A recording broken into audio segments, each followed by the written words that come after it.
Samarqandning Registondagi Tilla qori madrasasi juda ham chiroyli, to'g'rimi?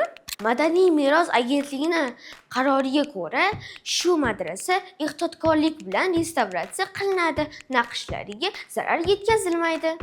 Bundan tashqari, Imom Matrudiy yodgorlik majmuasida ham ta'mirlash, qo'shimcha binolar qurish va obodonlashtirish ishlari boshlanadi.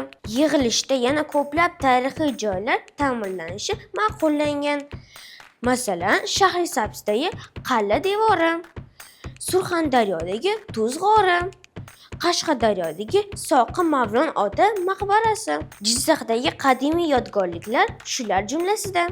Eng qiziq tomoni, ayrim loyihalar xorijiy grant bilan birga amalga oshiriladi. Masalan, Qashqadaryodagi Langar ota masjidiga $250,000 grant ajratildi. Bu pul juda ham ko'p-a? Aziz tengdoshlar, tarixiy yodgorliklarimiz bizning xazinamiz. Ularni saqlash bizning burchimizdir. Xayr!